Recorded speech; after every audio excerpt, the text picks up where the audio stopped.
Hello hello hello hello hello hello hello hello hello hello. जिंदगी हर कदम एक नई जंग है। Hello hello hello.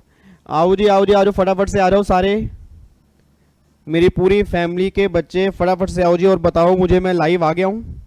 Oh my God यार, मेरे को तो मैं लाइव दिख ही नहीं रहा। हाँ जी, ओ माय गॉड, कितने प्यारे बच्चे मेरी पहले से ही वेट कर रहे हैं। मेरे नोनू, मेरे सोनू, मेरे बाबू। गुड इवनिंग जी, गुड इवनिंग सारे नो भाई, गुड इवनिंग। की हाल चाल? वधिया सारे तंदुरुस्त हो? फैमिली वधिया है सारी? बच्चा कह रहा है बहुत बढ़िया सर, आप सुनाओ क्या हाल चाल है। तो फाइनली आज तो पैगाम आ गया हमारे, भला है बुरा है जैसा भी है, मेरा पति मेरा देवता है, उनका पैगाम आ गया आईसीएसआई का। अब तो एग्जाम स्टार्ट होने वाले हैं। 10 अगस्त से हमारे एग्जाम है जी। लो जी, धीरे धीरे बच्चे आने स्टार्ट हो गए हैं। 160 बच्चा जुड़ चुका है हमारी फैमिली का हमारे साथ। और फाइनली आज से अपनी हम जीएसटी की जर्नी स्टार्ट करने जा रहे हैं। और लगातार ये लगा लो, लगातार 30 दिन हमारी जीएसटी की रिवीजन क्लास चलेगी। आज हमारा 7 जून है, तो 7 जून से लेके 7 जुलाई तक हमने कुछ नहीं करना, हमें जीएसटी की रिवीजन करनी है डेली रात को 10 बजे। तो आपने अब डेली 10 बजे यहाँ पे आना है जी। सर 10 घंटे की रिवीजन क्लास मैंने पहली बार डाली थी जीएसटी की। 18 घंटे की रिवीजन क्लास मैंने सेकंड टाइम डाली थी। इस बार हम रिवीजन करेंगे 25 से 30 घंटे की। मतलब इस बार जो हम जीएसटी रिवाइज करेंगे बहुत डिटेल में करेंगे, बहुत बढ़िया तरीके से करेंगे। एमसीक्यूज भी साथ में करेंगे, क्वेश्चन भी साथ में करेंगे, रिवीजन भी जबरदस्त करेंगे और सारी अमेंडमेंट्स भी साथ में कराऊंगा। नोट्स आपके पास आ चुके हैं, नोट्स आपके पास भी हैं, नोट्स मेरे पास भी हैं, चिढ़ाने की जरूरत नहीं है जी। लो जी, कई बच्चे यहाँ पे जुड़ जाएंगे। एक बार पहले मैं आपके मैसेज पढ़ लूँ। योगिता कह रोगी, योगिता, रवि, खुशी, वंदना, रूपल। एक तो इतनी तेज आप मैसेज लिख रहे हो ना, मैंने तो जरूर मैसेज पढ़ लिया। ऐसे ऐसे तो मैंने मैसेज जरूर पढ़ लिए। वाह भाई वाह, हद हो गई। थोड़ा आराम से नालायको, धीरे लिखो थोड़ा, मेरे को मैसेज तो पढ़ने दो। हाँ देखो, योगिता कह रही है हाय राम एग्जाम की डेट आ गई। कई बच्चे तो एग्जाम की डेट आने से ऐसे घबरा रहे हैं जैसे उनको पता नहीं घबराहट स्टार्ट हो गई है। हाय हाय हाय हाय सर, सर एग्जाम की डेट आ गई है सर, सर कैसे करेंगे सर, हाय सर कैसे क्लियर करेंगे। यार क्या कर रहे हो नालायको, क्या हो गया तुमको?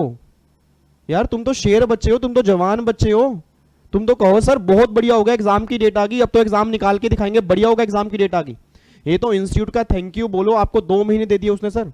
आपके जुलाई के स्टार्टिंग में एग्जाम नहीं, जुलाई के एंड में नहीं है, अगस्त के 10 अगस्त से एग्जाम स्टार्ट है। इतना ज्यादा टाइम पड़ा है, आज से पूरे 2 महीने आपके पास हैं मेरे बच्चे। 18 दिन में तो महाभारत खत्म हो गई थी।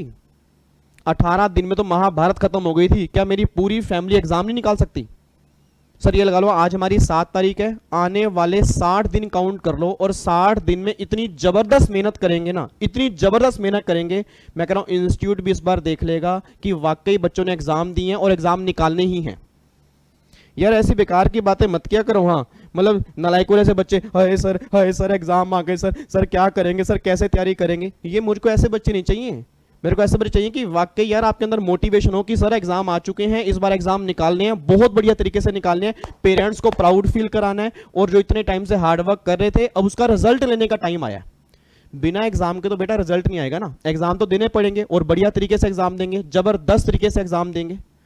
ठीक है, तो टेंशन बिल्कुल लेनी। आपका भाई यहाँ पे बैठा है जी, आपका भाई यहाँ पे बैठा है। अगर 10 से 11 मैं लाइव आ रहा हूं और अगर मुझे 11 से 12 भी लाइव आना पड़ा, 12 से 1 भी मुझे लाइव आना पड़ा ना आपकी तैयारी करवाने के लिए, आपका भाई यहाँ पे है। सर टेंशन बिल्कुल नहीं लेनी। मैं आपको डीमोटिवेट नहीं होने दूंगा, ध्यान रखना। और जो बच्चे डीमोटिवेट करते हैं दूसरों को, पहली बात तो वो नालायक बच्चे होते हैं। दूसरों को मोटिवेट करने वाले बनो, दूसरों को ये बोला करो कि कोई दिक्कत नहीं यार, एग्जाम की डेट ही तो ये, क्या हो गया, एग्जाम निकाल देंगे। 10 अगस्त से एग्जाम है, इंस्टीट्यूट हमारे अगर जुलाई के एंड में भी लेता तो भी हम एग्जाम निकाल देते। कम से कम मोटिवेट रहा करो यार, ऐसे बेकार की बातें मत किया करो। हाँ बिना बात कर, देखो रितेश कह रहा है हाउ, विवेक अब मेरे से पूछ रहा है बच्चा, कह रहा है हाउ इज द जोश। मेरा तो सर हाई है। अगर आप मेरे सामने बैठे हो तो क्या मेरा जोश हाई नहीं होगा? मतलब 1300 बच्चे इस टाइम बैठे हैं लाइव, 1300 बच्चे लाइव बैठे हैं और 1300 बच्चे मुझे इतना प्यार दे रहे हैं। बताओ मुझे और क्या चाहिए सर, मुझे और क्या चाहिए? भगवान ने मुझे इतने प्यारे प्यारे बच्चे दिए ना, इतनी बढ़िया फैमिली भगवान ने मुझे दी है। मैं भगवान को जितना थैंक यू बोलूं, जितना थैंक यू बोलूं उतना कम है, पता है।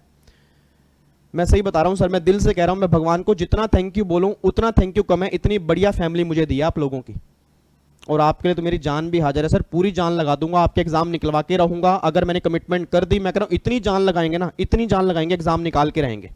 टेंशन बिल्कुल मत लेना सर, आपका भाई यहाँ पे बैठा है, आग लगा देंगे सर, आग। मैं कह रहा हूं एग्जाम जब भी हो जाए कोई दिक्कत वाली बात नहीं है जी।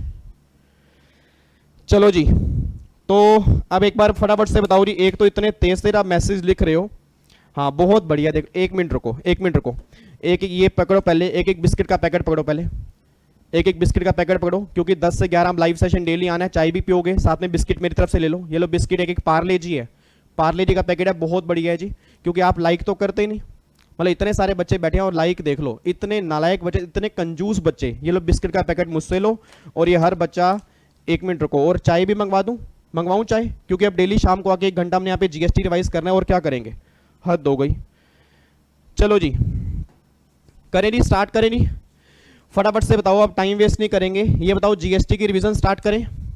एग्जाम की टेंशन बिल्कुल मत लो, पूरी प्लानिंग के साथ वीडियो लेके आऊंगा कि आपने तैयारी कैसे करनी है, जिनके एक ग्रुप हैं, बोथ ग्रुप हैं, तैयारी कैसे करनी है, किस तरह से प्रिपरेशन करनी है, किस तरह से शेड्यूल बनेगा। बहुत जबरदस्त शेड्यूल आपका 2 या 3 दिन में लेके आ जाऊंगा जी। और अगर वो शेड्यूल फॉलो करोगे, सही बता रहा हूं सर, आपके एग्जाम 100% निकलेंगे, ये आपके भाई का विश्वास है। सर एक बात बताओ, मेरे जैसा नालायक बच्चा, आपको तो पता है मैं कितना नालायक हूं, मेरे जैसा नालायक बच्चा अगर सीए आईपीसी के बोथ ग्रुप निकाल सकता है 9 महीने के अंदर, जिसने एक ग्रुप की तैयारी की हो, लास्ट के 2 महीने में दूसरे ग्रुप की प्रिपरेशन की हो विदाउट कोचिंग, अगर मेरे जैसा नालायक बच्चा अपने टाइम पे 2 ग्रुप निकाल सकता है, सीए फाइनल में निकाल सकता हूं, आपका भाई इतना नालायक होने के बाद भी अगर 20 साल में सीए बन सकता है, तो मेरी फैमिली का बच्चा क्यों नहीं कर सकता। मुझे पूरा विश्वास है आपके ऊपर सर। मैं कह रहा हूं आपके पेरेंट्स का आपके ऊपर विश्वास नहीं होगा, आपके दोस्तों का आपके ऊपर विश्वास नहीं होगा, मेरे को आपके ऊपर विश्वास है। जितने फैमिली के मेरे बच्चे बैठे हैं, चाहे वो एक्जी वाले हैं, प्रोफेशनल वाले हैं, सीए वाले, कोई भी हैं, मुझे आपके ऊपर पूरा विश्वास है। अगर आपने अपनी कैपेबिलिटी पहचान ली ना, उस दिन आप पास हो जाओगे। पहली बात तो दूसरों की बातों में आना बंद करो। उन सब लोगों को अपनी जिंदगी से बाहर निकालो जो आपको नेगेटिव करते हैं। उन सब लोगों को जिंदगी से बाहर निकालो जो कंफ्यूज करते हैं। अपने माइंड से काम करो। लास्ट के 60 दिन अगर मेरी फैमिली के सिंगल बच्चे ने अपने दिमाग से काम कर लिया ना, ये लगा लो उसने अपने उसमें रिजल्ट में लिख दिया, पास हो जाएगा वो। ठीक है, तो टेंशन मत लो जी, बिल्कुल ठीक है। चलो जी, इधर सुना ध्यान से, अब बातचीत नहीं है, मुझे फटाफट से बताओ चैट बॉक्स में जी, अप्रोक्सीमेट 1600-1700 बच्चे यहां पे लाइव आ चुके हैं। चैट बॉक्स में बताओ जी, क्या हम रिवीजन स्टार्ट कर सकते हैं, क्या हम रिवीजन स्टार्ट कर सकते हैं, जल्दी बताओ फटाफट से जी। बच्चा कह रहा है धन्यवाद sir, yes sir, yes sir, we are ready. एक बार फटाफट से बता दो, हाउ द जोश, जल्दी बताओ फटाफट से, हाउ द जोश। बच्चा कह रहा है सर आग लगी हुई है, अंदर आग लगी हुई है सर, आग निकल जाएगी बाहर, कपड़े जल जाएंगे हमारे सर, कपड़े जल जाएंगे, इतनी आग लगी हुई है। ओ माय गॉड, आओ जी फिर चलते हैं, आओ जी, चलो ले चलूं तुम्हें जीएसटी की दुनिया में। आ जाओ जाओ फटाफट से, आओ जी मेरे साथ, आओ जी जीएसटी की दुनिया में चलते हैं। एक ऐसी दुनिया, अभी तक तो इनकम टैक्स के हमारे स्टूडेंट दरबार चलते थे, आज हम जीएसटी की रिवीजन स्टार्ट करने जा रहे हैं, और बिल्कुल बेसिक से रिवीजन कराऊंगा जी। अब जो बच्चे अगर चैट बॉक्स में ये लिखेंगे कि सिलेक्टिव चैप्टर करवा दो, इंपॉर्टेंट चैप्टर करवा दो, मैं आपको पहले बता दूं सर, इंस्टीट्यूट आजकल जब भी एग्जाम देता है ना, वो ऐसा एग्जाम देता है कि आपको पता भी नहीं होगा एग्जाम कहां से आएगा। तो सारे चैप्टर इंपॉर्टेंट हैं, एक एक चैप्टर पे टाइम लगाएंगे, एक एक चैप्टर की रिवीजन करेंगे, बहुत बढ़िया तरीके से करेंगे, चाहे वो सिंपल चैप्टर हो चाहे मुश्किल चैप्टर हो, हर चैप्टर को बढ़िया तरीके से करेंगे। तो कोई बच्चा चैट बॉक्स में ये नहीं लिखेगा सर, कोई बच्चा चैट बॉक्स में ये नहीं लिखेगा कि सर इंपॉर्टेंट चैप्टर करवा दो, ये करवा दो, सारे चैप्टर रिवाइज करेंगे, बढ़िया तरीके से करेंगे, और क्वेश्चन की प्रैक्टिस भी साथ में कराऊंगा। सर क्या ये सेशन प्रोफेशनल वाले बच्चों के लिए, सबके लिए सर, एग्जीक्यूटिव हो गया, प्रोफेशनल हो गया, इवन वो सीए और सीएमए वाले बच्चे हैं, सबके लिए सेशन है सर। ठीक है, आप टेंशन मत लो, आपने बस जीएसटी की रिवीजन करनी है और बहुत बढ़िया तरीके से रिवीजन करनी है। ठीक है जी, आओ जी स्टार्ट करते हैं। एक बच्चा कह रहा है सर क्या ये सेशन यूट्यूब पे ही रहेगा ना। मेरे बच्चे, मेरे नोनू, मेरे सोनू, आप अगर लाइव बैठ के देखोगे, लाइव बैठ को देखने का अलग ही मजा आएगा, बट सेशन में यूट्यूब पे डाल दूंगा, बट टेंशन मत लेना, अगर लाइव बैठ के देखोगे ना वो मजा अलग ही आएगा। जब आपस में डिस्कशन करेंगे, आप मुझे आंसर दोगे, वो जिंदगी जीने का मजा अलग है जी। ठीक है जी, चलो इधर देखो ध्यान से, अब प्लीज बातचीत नहीं करनी यार। अब एक बार ना चैट बॉक्स अब कर देना बंद, एक बार चैट बॉक्स अब यहां पे बंद कर देना जी, जितने बच्चे भी यहां पे हैं। अब मेरी बात माननी है, देखो जी, अगर रिवीजन बढ़िया तरीके से करनी है ना, आपने मेरी बात मान के चलनी है। चैट बॉक्स में बिना बात की फिजूल की बातें नहीं करनी, बिना बात की डिस्कशन नहीं करनी। अगर रिवीजन क्लास को रिवीजन क्लास की तरह रखना चाहते हो, समझना चाहते हो जीएसटी को, अगर चाहते हो कि जितने नंबर का जीएसटी आए अगर पूरे के पूरे नंबर हमारे हों, तो चैट बॉक्स में फिजूल की बातें नहीं होंगी। पढ़ाई के टाइम पढ़ाई होगी, ठीक है। जहां पर हंसाना होगा मैं हंसाऊंगा, जहां कहोगे सर डांस करके दिखाओ वो करके दिखाऊंगा, सारी बातें मैं खुद करूंगा, बट पढ़ाई के टाइम पढ़ाई होगी जी, ठीक है। पढ़ाई के टाइम पढ़ाई होगी, बस ये बात ध्यान देना जी, ठीक है। कोई बीच में बिना बात की डिस्कशन नहीं होगी, सिर्फ पढ़ाई होगी जी। इधर सुना मैं ध्यान से कहना क्या चाह रहा हूं जी, अब प्लीज यहां पे चेक करो। अरे जो भी हम जीएसटी की रिवीजन करेंगे ना, जीएसटी की समरी बुक मैं आपको दे चुका हूं जी। जीएसटी की ये वाली समरी बुक आपके पास आ चुकी है, इसी समरी बुक से हम जीएसटी रिवाइज करेंगे जी, इसी समरी बुक से हम जीएसटी रिवाइज करेंगे। इस समरी बुक में मैं काफ़ी सारी नोटिंग भी कराऊंगा बीच बीच में, आपने वो नोटिंग भी करनी है। और ये समरी बुक मैंने कल रात को ही, जब हमारे 90,000 फैमिली मेंबर हुए थे, मैंने आपको डाउनलोड फॉर्म में दे दी थी। अगर किसी बच्चे को नहीं पता सर, आपको मैं दोबारा बोल दूं, आपको प्ले स्टोर की हमारी एप्लीकेशन पे जाना है। अगर आप इस एप्लीकेशन पे जाओगे, वहां पे एक्सेस कोड डाल दोगे VG study hub GST summary, VG study hub GST summary small में डालोगे, कोई स्पेस नहीं होगा। एक्सेस कोड डालने के बाद वहां पे एक ऑप्शन आएगा कोर्स एडिट का, फिर वो डालने के बाद ना वहां पे जीएसटी की समरी बुक आ जाएगी, इसको आप डाउनलोड कर सकते हो। ये सभी बच्चे डाउनलोड कर सकते हैं, इसी से रिवीजन करेंगे, इसमें हम काफ़ी सारी नोटिंग भी करेंगे, बस ये बात ध्यान देना चाहिए, ठीक है जी। अब ये सारी बातें मुझे बतानी थी जी, इसके बाद ही हम यहाँ पे अब रिवीजन स्टार्ट करने जा रहे हैं, और मैं उम्मीद करता हूँ अब सारा का सारा बच्चा भी यहाँ पे ध्यान लगाएगा जी, मेरी पूरी फैमिली भी यहाँ पे ध्यान लगाएगी। चैट बॉक्स में कोई फिजूल की बातें नहीं होगी। मेरे ख्याल से 2000 बच्चे लाइव बैठे हैं, अगर 2000 बच्चे साथ में बैठ के पढ़ रहे हैं तो आप समझ सकते हो, आप भी अपना टाइम लेके आए हो, मैं भी अपना टाइम लेके आया हूँ, टाइम किसी का वेस्ट नहीं होना चाहिए, सिंगल मिनट वेस्ट नहीं करेंगे, क्योंकि हमारे 10 अगस्त से एग्जाम है और पूरे 60 दिन हम यहाँ पे शिद्दत से पढ़ना है, बस ये बात ध्यान देना चाहिए, ठीक है जी। अब जो बातें होनी थी वो हो गई, आओ जी रिवीजन स्टार्ट करते हैं। इधर देखना मैं ध्यान से कहना क्या चाह रहा हूँ जी, अब प्लीज यार मैं सिर बंद कर देना चाहिए। अब यहाँ पे ना ये आपका इंडेक्स यहाँ पे दिया हुआ है जी। अब टोटल मिला के जीएसटी के यहाँ पे 26 चैप्टर हैं, हमें 26 के 26 चैप्टर की रिवीजन करनी है। और अगर कोई प्रोफेशनल वाले बच्चे यहाँ पे बैठे हैं, उनके जो भी एडिशनल चैप्टर होंगे उनकी रिवीजन मैं अलग से कराऊंगा, वो भी टेंशन मत लें जी, ठीक है जी। और यहाँ पे जो हम जीएसटी की रिवीजन करने जा रहे हैं, टोटल 25 से हमारे 30 घंटे लगेंगे जी। 25 से 30 घंटे में पूरा कंप्लीट जीएसटी रिवाइज करेंगे, विद क्वेश्चन करेंगे, बहुत बढ़िया तरीके से रिवीजन करेंगे, बस ये पर ध्यान दो, ठीक है जी। आओ जी अब यहाँ पे चैप्टर नंबर 1 की स्टार्ट करते हैं। अब अगर मैं चैप्टर नंबर 1 की बात करता हूँ ना जी, नोट्स आपके पास हैं, नोट्स यहाँ पे खुले हुए हैं जी, आपने बस यहाँ से रिवीजन करनी है। अगर प्रिंट आउट फॉर्म में नोट्स हैं, वो नोट्स आपके पास आ चुके हैं।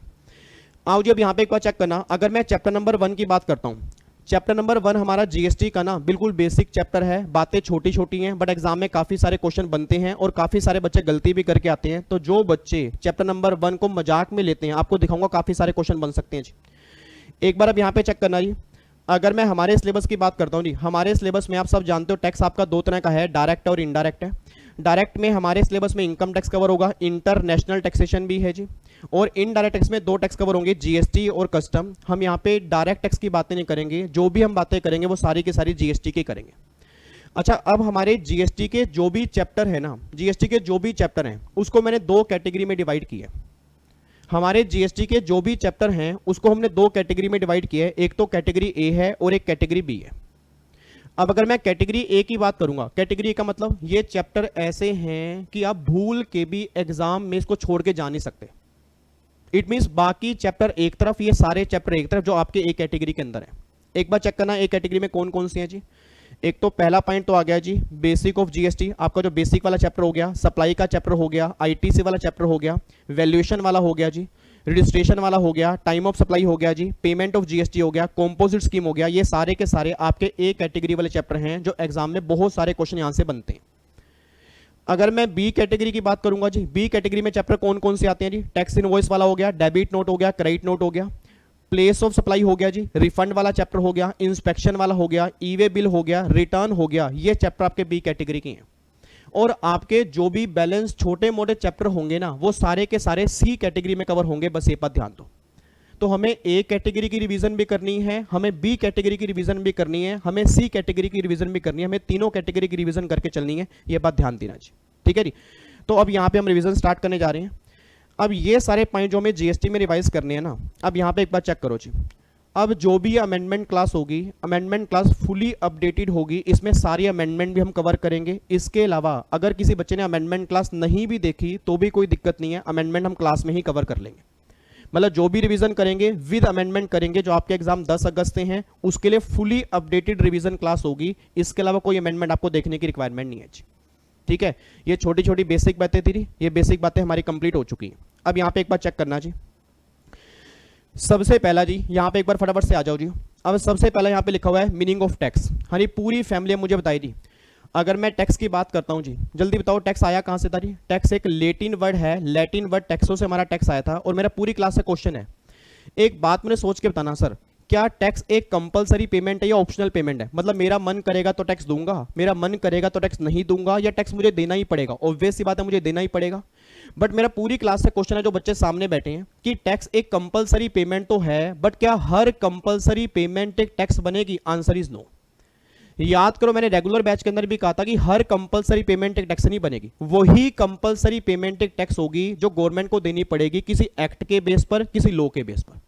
और मेरी पूरी फैमिली, जो इतने सारे बच्चे मेरे सामने बैठे, एक बार सोच के बोलना, अगर हर कंपलसरी पेमेंट एक टैक्स होती तो फिर बॉम्बे में जो हफ्ता वसूली की जा रही है वो भी एक टैक्स होती। आप में से काफी सारे बच्चे दिल्ली के होंगे, दिल्ली एनसीआर के होंगे। याद करो, दिल्ली में जगह जगह मार्केट लगती है, मंगल बाजार है, बुध बाजार है, वीर बाजार है। अब जहां जहां दुकानें होती हैं वहां के दुकानदार को कुछ पैसा पेमेंट करनी पड़ती है, कंपलसरी है। बट गवर्नमेंट कह रही है वो किसी लॉ में नहीं लिखा, किसी एक्ट में नहीं लिखा, वो एक टैक्स नहीं है। मतलब टैक्स एक कंपलसरी पेमेंट तो है, but her compulsory payment tax में कवर नहीं होगी। वही कंपलसरी पेमेंट टैक्स में कवर होगी जो पे करनी पड़ेगी किसी एक्ट के बेस पर और किसी लॉ के बेस पर। अब बच्चा ये बात कहता है सर, मैंने कहा हाँ, कहता सर जैसे मेरे पापा इनकम टैक्स पे करते हैं तो इनकम टैक्स पे करना ये लिखा कहाँ हुआ है? इनकम टैक्स एक्ट में लिखा हुआ है। एक बच्चा कहता है सर मेरे पापा जीएसटी पे करते हैं, कहाँ लिखा है? जीएसटी एक्ट में लिखा है। अगर आपके फादर कस्टम ड्यूटी पे करते हैं, कस्टम एक्ट में लिखा है। मतलब जो भी पेमेंट कंपलसरी होगी और किसी एक्ट के बेस पर होगी वही टैक्स में कवर होगी। बस ये बात ध्यान दो। तो ये आपकी टैक्स की डेफिनेशन है। ये बात तो क्लियर हो गई, इसमें कोई दिक्कत तो नहीं है। तो मीनिंग ऑफ टैक्स हमारा क्लियर हो गया जी। उसके बाद आता है ऑब्जेक्टिव ऑफ टैक्स। अब टैक्स के ऑब्जेक्टिव क्या क्या है जी? ऑब्वियस सी बात है, रेजिंग रिवेन्यू, रिवेन्यू रेज करना। इनकरेजिंग डोमेस्टिक इंडस्ट्री, अपनी डोमेस्टिक इंडस्ट्री को इनकरेज करने के लिए टैक्स कलेक्ट करते हैं। अब यहां पे ना एक बच्चा कहता सर मुझे ना सारे पॉइंट ये समझ में आ जाते हैं, बट ये पॉइंट समझ में नहीं आता कि आपने कहा टैक्स लेने का ऑब्जेक्टिव है कि डोमेस्टिक इंडस्ट्री को इनकरेज करना। याद करो, मैंने क्लास में एक लाइन बोली थी और मेरे काफी सारे यूट्यूब फैमिली के बच्चे भी जानते हैं। रिवीजन क्लास के अंदर मैं एक लाइन बोलता हूं कि import the goods, higher the taxes, export the goods, note the taxes. मतलब इंडियन गवर्नमेंट ये बात कहती है कि अगर गुड्स आप इंपोर्ट करोगे तो इंपोर्ट पर ज्यादा टैक्स लगाएंगे, एक्सपोर्ट पर हम टैक्स चार्ज नहीं करेंगे। रीजन बीइंग, क्योंकि अगर एक्सपोर्ट करेंगे फॉरेन रिजर्व आएगा, और अगर रिजर्व आएगा हमारा देश ग्रो करेगा। मेरा पूरी क्लास से क्वेश्चन है सर, अगर इंपोर्ट पे ज्यादा टैक्स नहीं होगा तो उधर से मोदी साहब कह रहे हैं make in India, startup India, stand up India, तो देश बढ़ेगा कैसे? सर एक बात सोच के बोलना, मेरे पास ना ये 2 पेन है, मेरे पास 2 पेन है। ये पेन इंडिया के अंदर बन रहा है 15 रुपए का। अब ये पेन 15 रुपए का बन रहा है और ये पेन बाहर से आके 15 रुपए का बिक रहा है। अब अगर बाहर वाला पेन 15 रुपए का बिकेगा तो इंडिया वाला पेन 15 रुपए का कौन लेगा? बच्चा कहता है मैं तो बिल्कुल भी नहीं लूंगा सर, मैं तो बाहर वाला पेन ही लूंगा, मैं तो इंडिया वाला पेन कभी भी नहीं लूंगा। अब अगर बाहर वाला पेन लूंगा तो इंडिया वाला पेन बिकेगा ही नहीं, और अगर इंडिया वाला पेन नहीं बिकेगा तो फिर इंडिया की डोमेस्टिक इंडस्ट्री बर्बाद हो जाएगी। तभी गवर्नमेंट ने क्या कहा कि अगर बाहर से आप कोई सामान इंपोर्ट करोगे, इंपोर्ट को हम बढ़ा देंगे।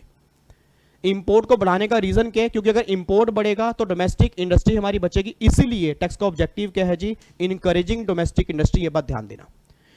उसके बाद देखो जी, फिर यहां पे प्रमोटिंग इकोनॉमी ग्रोथ हो गया, रिड्यूसिंग इनकम इनइक्वालिटीज हो गया। मतलब जी अमीर ज्यादा अमीर ना हो, गरीब ज्यादा गरीब ना हो, इसलिए गवर्नमेंट टैक्स लेती है।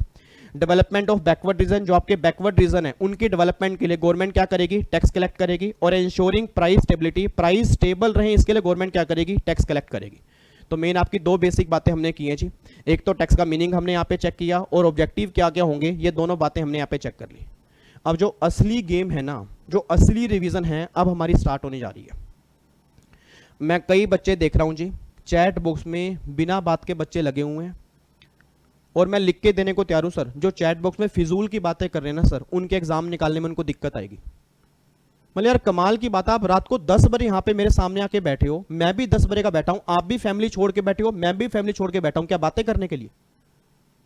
मैं आपको बार बार कह रहा हूं सर, जहां मैं कहूंगा पार्टिसिपेट करो वहीं पार्टिसिपेट करना है, बिना बात की बातें करोगे आपका बहुत बड़ा नुकसान होगा सर। और मैं नहीं चाहता आपका सिंगल सेकंड भी वेस्ट हो, यह बात ध्यान सुनना चाहिए। तो कोई बच्चा बिना बात के यहां पे बातें नहीं करेगा जी, ठीक है जी। इधर सुना ध्यान से। अब यहां से मेन रिवीजन स्टार्ट हो रही है जी, आपके टाइप्स ऑफ टैक्सेस। अब मुझे फटाफट से लिख के बताना जी, आपके टैक्स के टाइप कौन कौन से हैं जी? दो तरह के हैं जी, डायरेक्ट और इनडायरेक्ट। पूरी क्लास मुझे आंसर दे, डायरेक्ट टैक्स किसे कहते हैं जी? हाँ जी, डायरेक्ट टैक्स किसे कहते हैं? ऐसा कोई भी टैक्स जिस पर्सन पे लेवी होगा, अगर बर्डन भी सेम पर्सन पर होगा, वो क्या बन जाएगा? डायरेक्ट बन जाएगा। ऐसा कोई भी टैक्स जिस पर्सन पे लेवी होगा, अगर बर्डन किसी दूसरे पर्सन पर आएगा, वो क्या बन जाएगा? इनडायरेक्ट टैक्स बन जाएगा। एक बात मैंने सोच के बताओ, आप में से काफी सारे बच्चों ने अभी वैक्सीन लगाई होगी कोरोना की, आप में से काफी सारे बच्चों ने भी वैक्सीन लगवाई होगी कोरोना की। एक बात बताना, मान लो अब मेरे यहाँ पे जो वैक्सीन लगी है, अब वैक्सीन मेरे लगी, क्या दर्द मेरी फैमिली वालों को होगा या दर्द मुझे होगा? ऑब्वियस सी बात है, दर्द मुझे होगा। ये बोलते हैं डायरेक्ट टैक्स। मतलब डायरेक्ट का मतलब क्या है कि जिसको टैक्स लगा, अगर बर्डन भी सेम पर्सन पर होगा, फिर वो डायरेक्ट टैक्स होगा। एक बच्चा कहता है सर वैक्सीन ना मेरे बाबू नोनू मोनू सोनू को लगी है और उसको वैक्सीन लगी ना, दर्द तो मुझे हुआ था। ये बेकार की बातें मत करो। हाँ, वैक्सीन लगी बाबू को, सोनू को, नोनू को और दर्द मुझे हुआ था, ये बेकार की बातें कहने की हैं सर। इधर देखो ध्यान से, अगर वैक्सीन किसी को लगी है, दर्द भी उसको होगा, दैट इज डायरेक्ट टैक्स। और अगर गवर्नमेंट कह रही है कि लेवी किसी और पर हुआ और बर्डन किसी और पर होगा, वो क्या बन जाएगा? Indirect tax. बस ये बात ध्यान दो, ठीक है जी। तो देखो नहीं यहाँ पे direct tax, levy and burden अगर सेम पर्सन पर है फिर वो डायरेक्ट है, और अगर लेवी एंड बर्डन अगर डिफरेंट पर्सन पर होगा फिर वो क्या बन जाएगा? इनडायरेक्ट टैक्स बन जाएगा। ये बात ध्यान देना चाहिए, ठीक है जी। उसके बाद यहाँ पे चेक करो जी, एग्जाम्पल। आपके डायरेक्ट टैक्स में दो टैक्स कवर होंगे, कौन कौन से? एक तो इनकम टैक्स कवर होगा, जीएसटी कवर होगा। और आईटीडी में कौन कौन से कवर होंगे जी? GST and custom. यहाँ पे ये दोनों टैक्स आपके कवर होंगे। अच्छा, डायरेक्ट टैक्स जो है उसकी नेचर क्या है? चैट बॉक्स के अंदर बताओ जी। डायरेक्ट टैक्स जो है उसकी नेचर क्या है? प्रोग्रेसिव। डायरेक्ट टैक्स की नेचर क्या होगी? प्रोग्रेसिव। प्रोग्रेसिव मींस क्या होगा कि जैसे जैसे इनकम कमाओगे ना, आपका वैसे वैसे टैक्स बढ़ेगा। मतलब गवर्नमेंट ये बात कहना चाह रही है कि जो इनकम ज्यादा कमाएगा वो ज्यादा टैक्स पे करेगा, जो इनकम कम कमाएगा वो कम टैक्स पे करेगा। मेरा पूरी फैमिली से क्वेश्चन है, जितने बच्चे मेरे सामने बैठे हैं, आपकी इनकम 10 लाख रुपए है और मेरी इनकम 2 लाख रुपए है, मेरी इनकम 3 लाख रुपए है, मेरी इनकम 4 लाख रुपए है, ज्यादा कौन टैक्स पे करेगा? आप पे करोगे, मैं पे करूंगा? ऑब्वियस सी बात है आप पे करोगे, क्योंकि अगर आपकी इनकम ज्यादा होगी आप ज्यादा पे करोगे, मेरी इनकम कम होगी मैं कम पे करूंगा। That is progressive nature. Progressive मतलब क्या होगा? जितनी इनकम ज्यादा होगी उसके बेस पे टैक्स ज्यादा बढ़ेगा, ये प्रोग्रेसिव है। बट गवर्नमेंट कह रही है कि जो आईडीटी है ना, उसकी नेचर क्या है? प्रोग्रेसिव नहीं है, रिग्रेसिव है। क्या मेरी फैमिली का सिंगल बच्चा भी मुझे बता सकता है रिग्रेसिव का मतलब क्या होता है? कई बच्चे पता है क्या सोच रहे होंगे, सर प्रोग्रेसिव का मतलब होता है इनकम कमाएंगे ज्यादा तो टैक्स बढ़ेगा ज्यादा, रिग्रेसिव का मतलब होगा रेट यहां पे कम होगा। ऐसा बिल्कुल भी नहीं है सर। रिग्रेसिव का मतलब क्या होता है? Fix nature. मतलब गवर्नमेंट ये बात कहती है कि इनडायरेक्ट टैक्स जो है वो अमीर और गरीब में भेद नहीं करता। मैं दोबारा एक लाइन बोलने जा रहा हूं जी, इनडायरेक्ट टैक्स जो है वो अमीर और गरीब में भेद नहीं करता। अब जितने बच्चे मेरे सामने बैठे हैं, आप मुझे एक बात सोच के बताओ, मेरा पूरी क्लास से क्वेश्चन है, मान लो मैं डोमिनोज वाले पे पिज्जा लेने के लिए गया, प्लीज ध्यान सुनना, मैं डोमिनोज वाले पे पिज्जा लेने के लिए गया, तो पिज्जा वाले ने मेरे को 2 पिज्जा दिए, उसने कहा कि सर इस पे जीएसटी का रेट ना 18% है, इस पे जीएसटी लगेगा 18%, मान लेते हैं। वैसे डोमिनोज पे अगर आप चेक करो 5% रेट लगता है, मान लो 18% रेट है। अब मेरा पूरी क्लास से क्वेश्चन है, अगर मैंने पिज्जा लिया तो भी 18% लगेगा, अगर आप डोमिनोज से पिज्जा लेने के लिए जाओगे तो भी क्या लगेगा? 18% लगेगा। और अगर मान लो सड़क पे छोटा सा बच्चा है, जैसे आपने कई बार देखा होगा सड़क पे छोटे छोटे बच्चे होते हैं ना, वो बोलते हैं भैया भैया भैया वो पिज्जा खिला दो, भैया वो पिज्जा खिला दो ना, भैया प्लीज पिज्जा खिला दो। अब जिन बच्चों ने नहीं देखा, आपने नॉर्मली देखा होगा 14 फरवरी को क्या होता है? रक्षाबंधन होता है ना, मतलब फेस्टिवल का सीजन होता है फरवरी के महीने में। नालायक को याद करो, आपको तो पता होगा, पूरी डेट शीट आप ही तो भेजते हो, हर एक बच्चे के स्टेटस पे लगी होती है पूरी की। एग्जाम की डेट शीट याद हो या ना हो, फरवरी के महीने की डेट शीट सबको याद होती है। मतलब पता नहीं उस डेट शीट में है क्या, बच्चा स्टेटस पे आज सर ये वाला दिन है, आज वो वाला दिन है। 14 फरवरी को रक्षाबंधन होता है। अब मुझे नहीं पता कितने बच्चों को पता, कितने बच्चों को नहीं पता। 14 फरवरी में ना कभी आप अगर सड़कों पे निकलोगे, आप कभी चेक करना, छोटे छोटे बच्चे खड़े होते हैं सर रास्ते पे ना, ऐसे टांग पकड़ लेते हैं और आपस में कोई भी जा रहा हो सबकी जोड़ियां बनवा देते हैं। मैंने कई बार देखा है सर, सबकी जोड़ियां बन जाती हैं, कहते हैं भगवान तेरा भला करे, भगवान तेरी जोड़ी बनाए, तेरे इतने बच्चे भगवान तुझे खुश रखे, तू खुश रहे हमेशा, ऐसे जोड़ियां बनवाते हैं। अब एक बार सोच के बोलना, अब उसने आपकी जोड़ी बनवा दी, आप बड़े खुश हुए, कह रहे भाई साहब मेरी जोड़ी बनवा दी, हे भगवान जी इसको आपने, ये आपका ये अवतार तो नहीं है, आज तक मेरी जोड़ी बन ही नहीं पा रही थी, इसने मेरी जोड़ी बनवा दी, भगवान जी कमाल कर दिया आपने तो। अब वो कहता है भैया भैया वो ना एक पिज़्ज़ा खाना है, मेरे को ना पिज़्ज़ा खाना है। अब एक बार सोच के बोलना, चाहे आपने आज तक पिज़्ज़ा कभी खाया ना हो, आप उसको पिज़्ज़ा खिलवा दोगे, क्यों? उसने आपकी जोड़ी बनवा दी। मेरा पूरी क्लास से क्वेश्चन है, जब वो छोटा सा बच्चा डोमिनोज वाले के पास पिज़्ज़ा लेने के लिए जाएगा तो क्या डोमिनोज वाला ये बोलेगा कि नहीं यार तुझसे जीएसटी नहीं लूंगा? मुझे चैट बॉक्स में आंसर दो सर, क्या वो छोटा सा बच्चा ये बोले, मतलब क्या डोमिनोज वाला ये बोलेगा कि वो छोटा सा बच्चा है, उसकी इनकम इतनी नहीं है, वो गरीब है, उससे मैं जीएसटी नहीं लूंगा? यस या no? Answer is no sir. चाहे अमीर हो चाहे गरीब हो, इनडायरेक्ट टैक्स किसी में भेद नहीं करता, बस ये बात ध्यान देना। तो मेरी फैमिली बस ये बात ध्यान दे, चाहे मैं अमीर हूं चाहे गरीब हूं, चाहे बड़ा हूं चाहे छोटा हूं, चाहे इनकम कितनी भी है, उसकी नेचर क्या है? रिग्रेसिव है। तो आधे बच्चों को तो यही नहीं पता रिग्रेसिव का मतलब क्या होता है सर। रिग्रेसिव का मतलब होता है फिक्स नेचर। गवर्नमेंट कहती है भैया चाहे अमीर हो चाहे गरीब हो आपको ये टैक्स देना ही पड़ेगा। और प्रोग्रेसिव मींस क्या होता है? जितनी इनकम ज्यादा होगी उसके बेस पे टैक्स भी बढ़ेगा। ये बात ध्यान देना जी, ठीक है जी। तो देखो जी यहाँ पे नेचर, आपकी दो नेचर निकल के आ गई, एक तो आपका हो गया प्रोग्रेसिव, एक आपका क्या हो गया जी? रिग्रेसिव हो गया, ठीक है। उसके बाद देखो मैंने यहाँ पे क्या लिखा है, जैसे जैसे इनकम बढ़ेगी वैसे वैसे टैक्स भी बढ़ेगा। They are link with paying capacity, मतलब अमीर ज्यादा पे करेगा गरीब कम पे करेगा।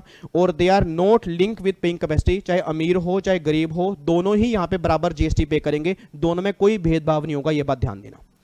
उसके बाद देखो जी अगला कॉन्सेप्ट आ रहा है, कॉन्सेप्ट ऑफ प्रीवियस ईयर और असेसमेंट ईयर। आप मुझे सोच समझ के बताना चाहिए। आप सबने इनकम टैक्स कर लिया होगा, हमारे स्टूडेंट दरबार चल रहे हैं डेली शाम को 7 बजे इनकम टैक्स वाले, जिसमें इनकम टैक्स की रिवीजन कर रहे हैं। मेरा पूरी क्लास से क्वेश्चन है, इनकम टैक्स में 2 साल होते हैं, प्रीवियस ईयर और असेसमेंट ईयर। क्या जीएसटी में, याद करो जीएसटी में क्या प्रीवियस ईयर या असेसमेंट ईयर ऐसा कोई भी कॉन्सेप्ट होता है? Answer is no. तो यहाँ पे देखो मैंने क्या लिखा है कि आपके डायरेक्ट टैक्स में आपका प्रीवियस ईयर भी होगा असेसमेंट ईयर भी होगा, बट ऐसा कोई भी कॉन्सेप्ट आपका जीएसटी में नहीं होता, यह बात ध्यान दो। उसके बाद इनकम टैक्स का रेवेन्यू किस गवर्नमेंट के पास जाता है?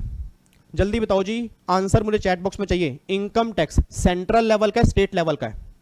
मैं आपके चैट बॉक्स पढ़ रहा हूं जी। इनकम टैक्स सेंट्रल लेवल का है स्टेट लेवल का है? सेंट्रल लेवल का है। और जीएसटी किस लेवल का है? सेंट्रल लेवल का स्टेट लेवल का है? जीएसटी दोनों लेवल का है। याद करो जीएसटी में 2 जीएसटी है सर, एक तो सीजीएसटी है और एक एसजीएसटी है। अब कई बच्चे ना यहाँ पे सामने ऐसे उदास होके बैठे हैं, बड़े उदास बैठे हैं, बेचारों के चेहरे उतरे हुए हैं, कह रहे सर हमें ना समझ नहीं आ रहा कि ये सेंट्रल लेवल और स्टेट लेवल का मतलब क्या होता है, क्योंकि ना हमको ये पता तो है कि इनकम टैक्स सेंट्रल लेवल का है और जीएसटी दोनों लेवल का है, बट इन दोनों का मतलब क्या है? इधर सुना, मैं ध्यान से कहना क्या चाह रहा हूं जी। अब अगर कोई भी टैक्स मैंने बोला सेंट्रल लेवल का है तो सेंट्रल लेवल मींस क्या होता है कि पूरे इंडिया में कहीं पर भी जाऊंगा प्रोविजन सबके सेम होंगे। आप में से काफी सारे बच्चे मान लो महाराष्ट्र के हैं, गुजरात के हैं, मुंबई के हैं, राजस्थान के हैं, जयपुर के हैं, कई जगह के हैं।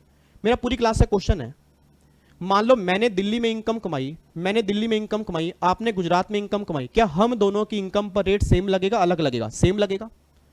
भाई अगर मैं इनकम टैक्स की बात करूंगा ना, आज इंडिया में जितनी भी स्टेट हैं हर स्टेट में इनकम टैक्स के प्रोविजन सेम है क्योंकि वो सेंट्रल लेवल का है।